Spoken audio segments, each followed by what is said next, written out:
Today's video is the culmination of all that we've studied so far about harmony and harmonic progressions. We're going to begin with a look at chord analysis, so we can solidify some of the labeling practices we've already learned, as well as introduce a few new techniques that help us label inverted triads. From there, we're going to take a look at the concepts of part writing and voice leading.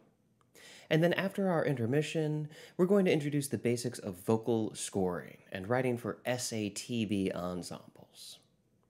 I'm really excited for today's episode. These are really some of my favorite topics to teach. So let's roll the theme song, grab your textbook, and dive right into the good stuff.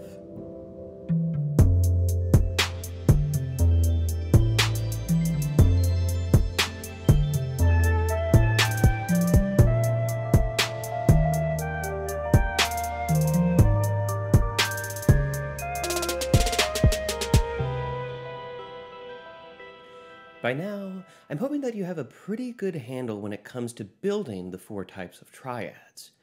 We've already learned how to stack major and minor thirds in different patterns to construct the various qualities of triad.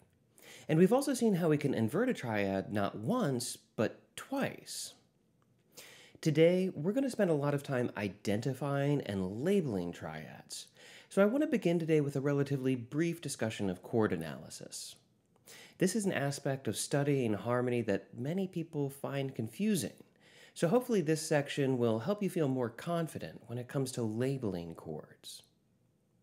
The first thing to make clear is that we actually have two separate ways of labeling harmonies, and we'll typically use both of them simultaneously. On the one hand, we have chord symbols, which typically go above the staff and look pretty familiar to us for the most part. On the other hand, we have Roman numerals, which usually appear below the staff and require just a little more practice to understand easily. A good way to think about these two labeling methods is to compare it to how we describe the pitches within a major scale. We often use letters to describe the pitches, and that's pretty similar to how a chord symbol functions.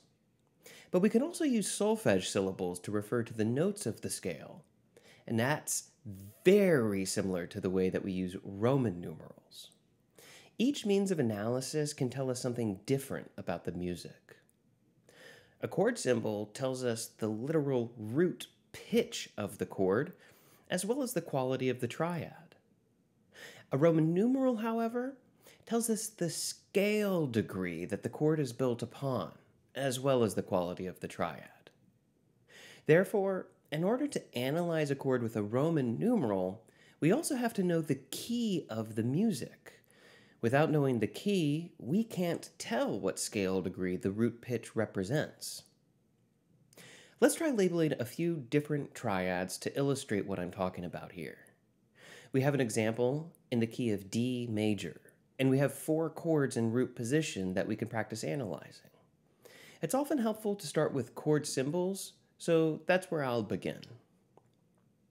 This first harmony is a major triad built on D natural. We know it's a major triad because we measure the thirds between each note of the chord. We label it with the letter D followed by a capital M for major, although you'll often see this as just D and the major part is implied.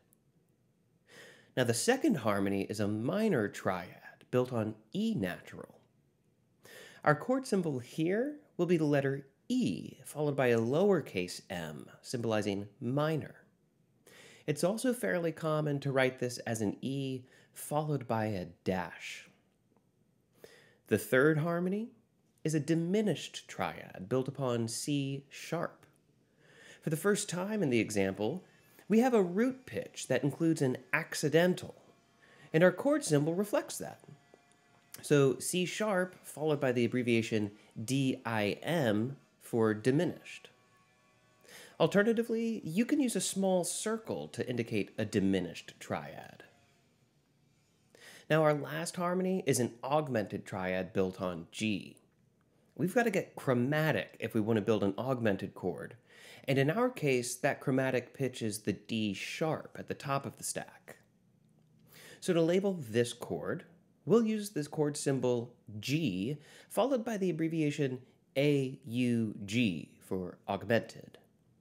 Alternately, it's perfectly acceptable to draw this symbol as a plus sign, which indicates augmented as well.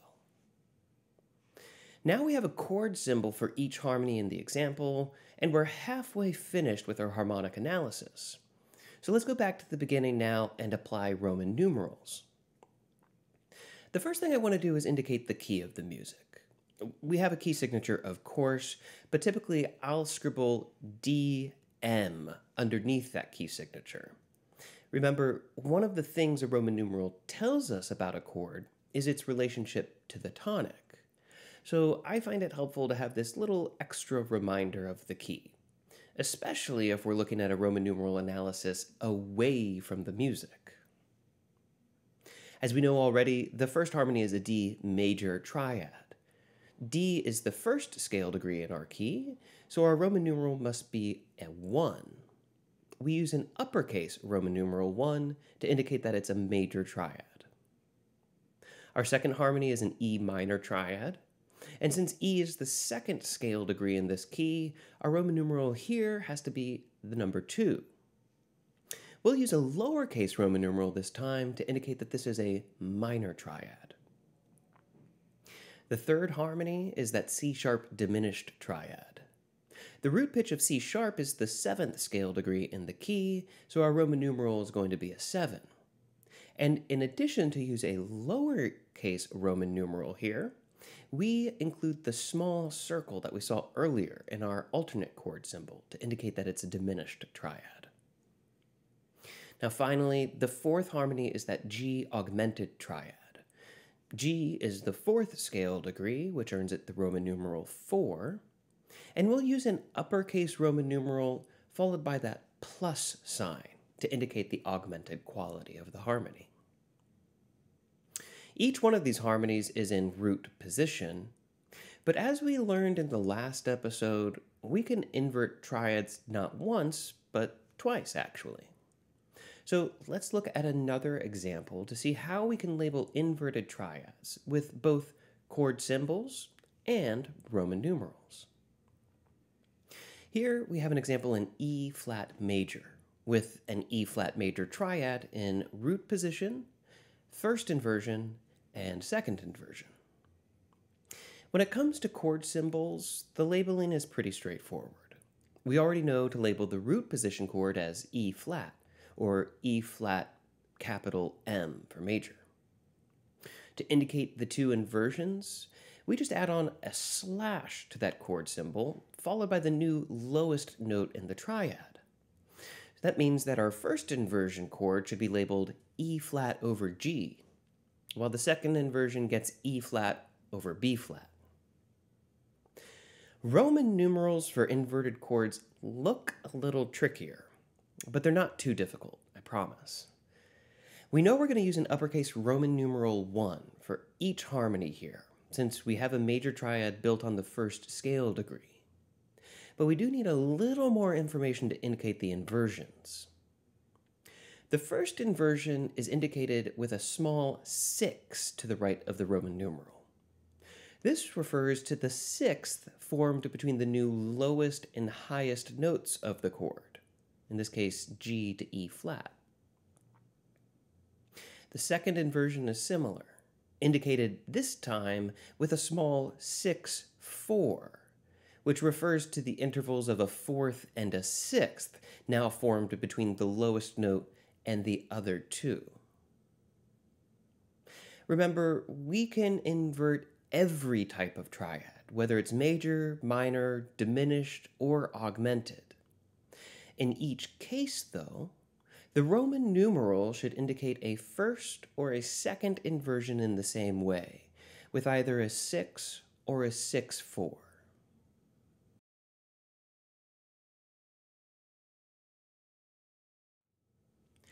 Now let's turn our attention to harmonic progressions once again.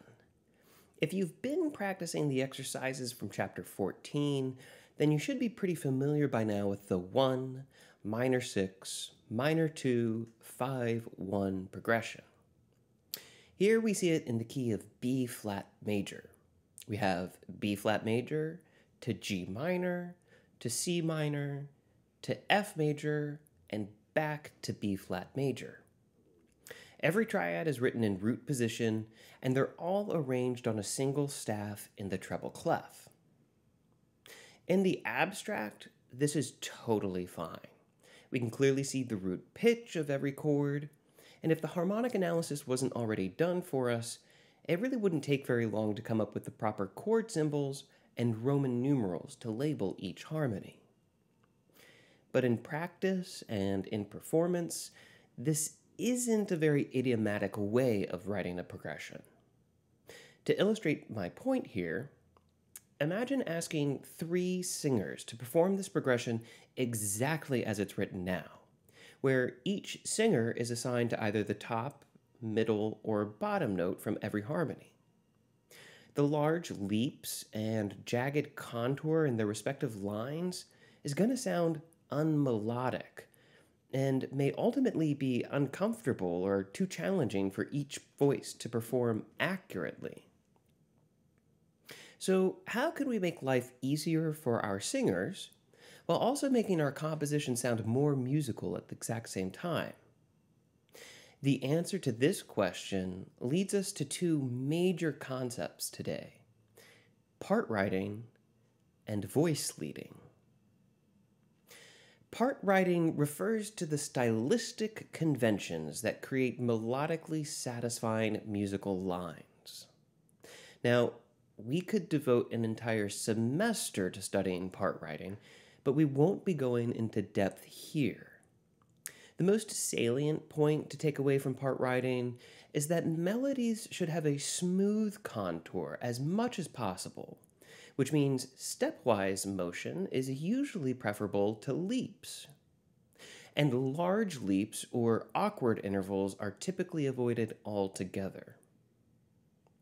Voice leading, on the other hand, is the element of harmony in which we consider all of the voices in a chord progression as interacting and yet independent melodic lines.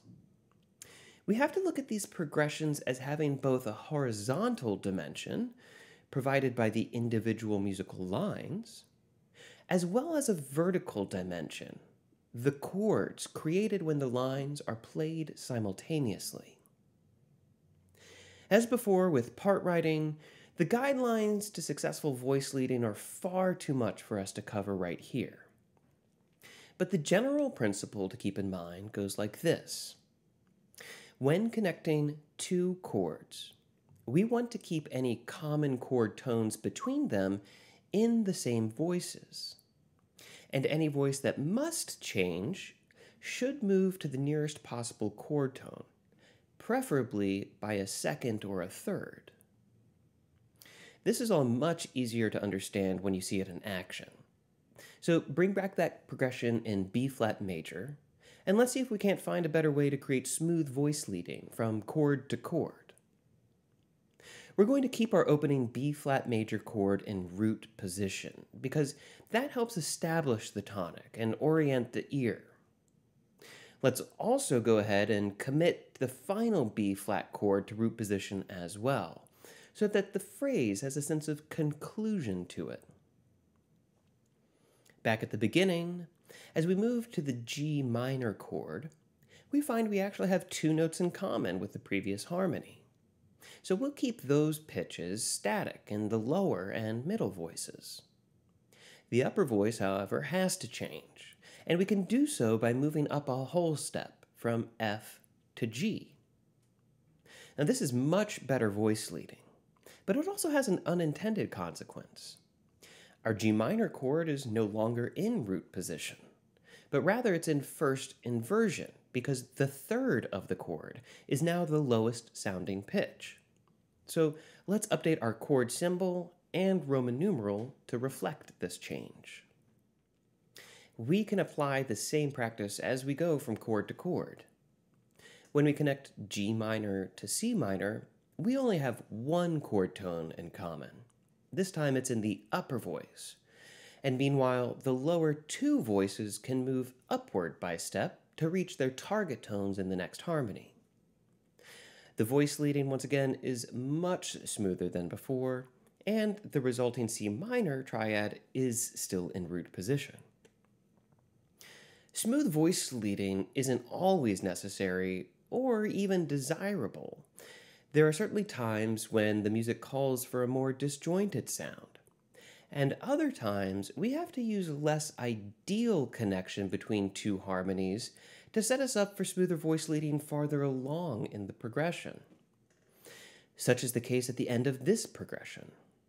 At first glance, we might want to arrange the F major chord in second inversion, which would allow us to keep the common tone C in the bottom voice, while the upper voices only have to move up a step. That's probably the smoothest option if we strictly look at this part of the progression. However, it's going to force us into a corner if we try to connect that smoothly to the very next chord, a root position B flat chord. So to prevent that, let's actually draw this F major chord in first inversion instead. That connects really nicely back to B flat major, keeping the common tone F in the upper voice, while the lower voice has that iconic leading tone to tonic motion.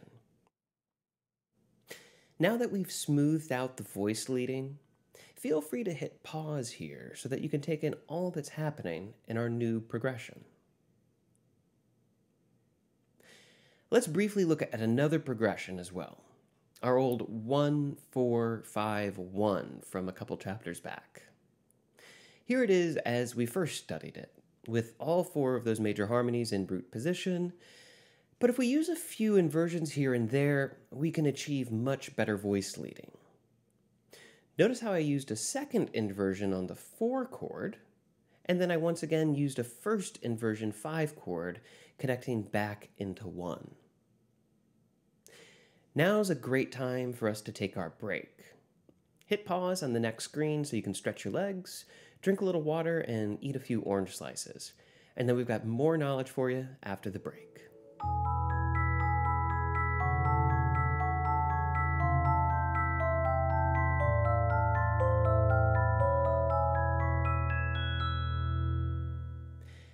It wasn't all that long ago that our understanding of harmony was limited to 2 notes at a time. And now, all of a sudden, we're throwing around triads, inversions, Roman numerals, and so much more. It can feel like a lot to take in. So, on the second half of today's video, we aren't going to introduce any new harmonies or progressions, but we are going to learn how these concepts that we've been studying actually appear in our music. We'll do that by taking a look at vocal scoring, the art of writing music for vocal ensembles. When it comes to vocal scoring, there are some important differences from the way we've been writing harmonic progressions thus far. For one thing, we're going to be notating triads on 2 staves rather than just 1, an upper staff in treble clef and a lower staff in bass clef, much like a piano part. For another thing, we're also going to be writing triads in 4 voices rather than 3. The 4 voices are called, from top to bottom, soprano, alto, tenor, and bass. Vocal scoring is often referred to as SATB format, referring to these 4 voice names. In vocal scoring, the soprano and the alto voices are written in the upper staff, while the tenor and bass voices are written in the lower staff. It's also customary to use upward stems for the soprano and tenor voices, and downward stems for the alto and bass voices, regardless of where on the staff a note may lie. This helps to visually identify the independent voices, although this isn't a universal technique. Our textbook, for example, sticks with the conventional rules for stem directions, and voices on the same staff will often share a single stem. Either way is perfectly acceptable and you're likely to encounter both in the repertoire. Voicing is a term we use to describe the distribution of pitches among these four voices. And vocal scoring presents us with particular challenge when it comes to voicing. Specifically, the challenge of notating three-note harmonies in four voices. This makes it necessary to double one of the pitches in the triad. And once we begin to connect chords through progressions, doubling is primarily determined by voice leading. Differences in voicing and doubling can change the sound of a chord, but it doesn't change the name of the chord. Here are three different voicings of the same triad, where each time a different pitch from the chord is doubled. We don't have to change the chord symbol, though, because in each case, the notes of the chord stay the same. At this point, you might also be wondering about inversions. If we have the voices split up 2 and 2 like this, how are we ever supposed to recognize a root position snowman or one of the inverted positions? The answer lies in the bass voice. You see, we always define the position of a chord by looking at the lowest sounding pitch, which will almost always be the bass in SATB ranging. No matter what voicing we use for the upper three voices, the position of the chord depends entirely on whether the bass contains the root, the third, or the fifth from the triad. A first inversion chord will have the third in the bass, while a second inversion chord will have the fifth there. Here are a few different voicings of inverted triads to illustrate my point. I want to conclude today with some helpful techniques that you might find useful as you begin to analyze and label the progressions in four-part chorale style. Having a bit of blank manuscript paper for scratch work will be convenient here. Let's go ahead and pull up an example that we can use to practice on. First, identify the key signature of the music, and then on your scratch paper, write out the complete set of diatonic triads for that key. This is going to serve as our chord bank for us to reference later. Second, identify which three notes make up a chord, and rearrange those notes on your scratch paper until they form a snowman shape. Congratulations, you've just distilled this SATB voicing down to a root position triad. That's good news because now you should have no trouble whatsoever identifying the root pitch and the quality of the triad. With that in hand, now it's time to go back to our SATB voicing. The last step before labeling the chord is to examine the bass voice so we can determine the position of this triad. Remember, the inversion is based on this bass note regardless of how the upper three voices are arranged. If the bass is any note other than the root, we'll need to modify the chord symbol and the Roman numeral to reflect the inverted position. You can now label this harmony. I recommend writing all of the chord symbols for the entire progression out first before adding the Roman numerals, just because I find that's a little bit easier workflow. When I know the name of a chord and the bass note, I can pretty easily reference my chord bank from step 1 to confirm which is the appropriate Roman numeral in each case. To be truthful with you, this is a rather slow-going process, even once you get pretty good at it. So be patient with yourself and understand that it might take longer than you expect to analyze an entire progression when it's in SATB format.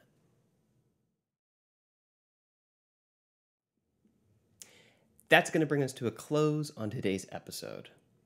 I know this was another long one, so I appreciate that you made it all the way to the end with me.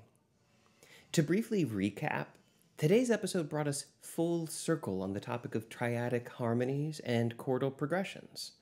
We locked down the best practices for labeling harmonies with both chord symbols and Roman numerals. And we also learned a good bit about smooth voice leading, which allows us to connect chords from one to another in a stylistic and musical fashion. After the intermission, we learned about vocal scoring and SATB arranging for the very first time. And that's a topic that we'll be dealing extensively with in the next unit. Speaking of which, the next time I see you, we're going to breach the gates of harmony once again as we introduce 4-note chords. So until then, be kind to each other, and thanks for watching.